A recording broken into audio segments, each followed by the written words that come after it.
that those were all destroyed, at the World Trade Center on 9/11. Well, this is very damn peculiar. I'll just say this is very damn peculiar.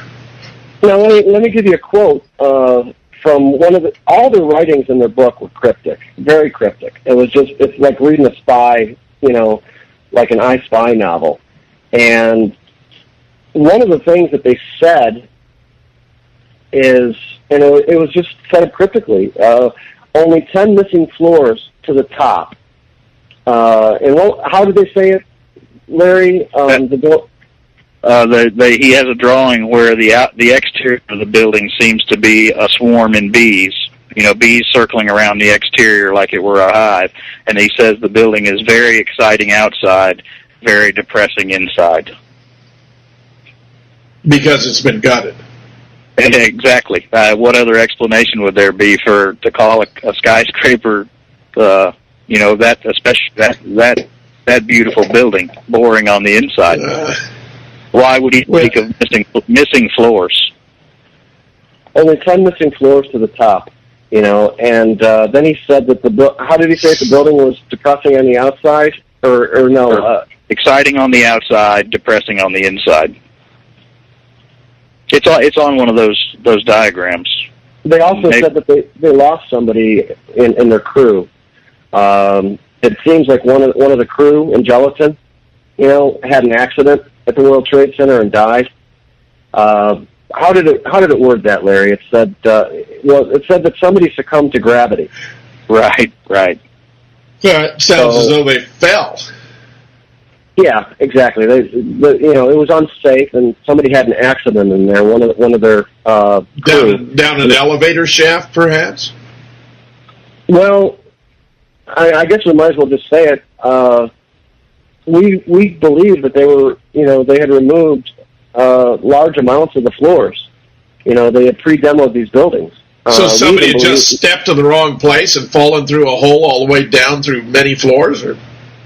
Yeah, there probably wouldn't have been a lot of safety apparatus, and if there was safety apparatus, you're on your own. You could easily, get on the other side. This has got to be the most bizarre development I've ever seen in the study of 9/11. This is weird.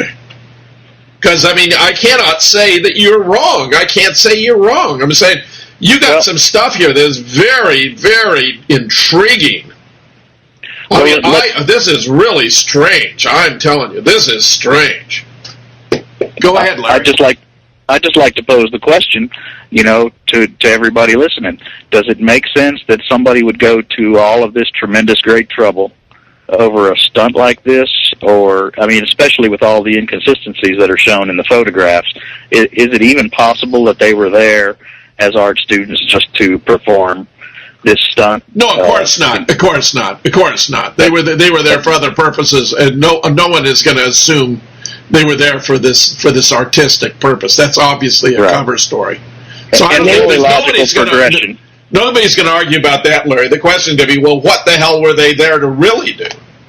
Right, and we feel that given the proximity and the thing that connects us emotionally deep in our hearts to 9/11, which closed our eyes to the idea that these people were necessarily not real, was in fact the jumpers. The jumpers, everybody's heart sank when they saw a jumper come out the window. The activity of the jumping was very odd anyway. They waved a shirt. In almost every case, they waved a shirt, and then a few seconds later jumped. Well, think about it for a minute. Were they waving a shirt, expecting Superman to come fly by and grab them, and they gave up on him in 2 seconds and jumped?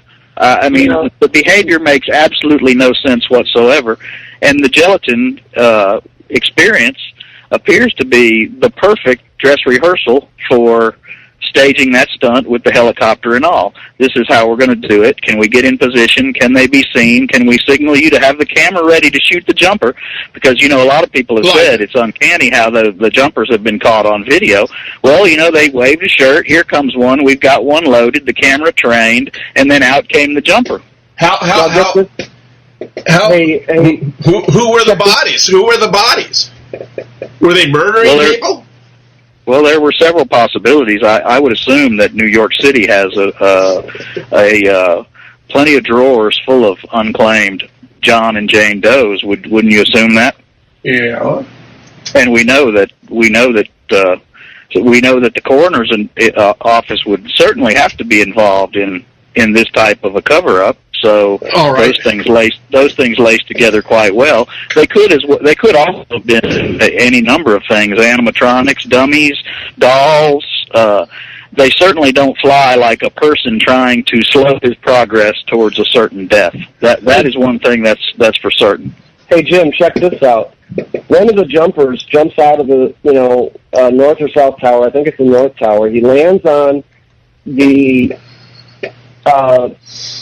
there's a glass entrance on the outside of the square, to get into the building, and he lands on top of this. It's glass and cement, and after he lands on the roof, he falls. He had fallen 90 floors. And then you can see him moving. He's fallen 90 floors and he's moving?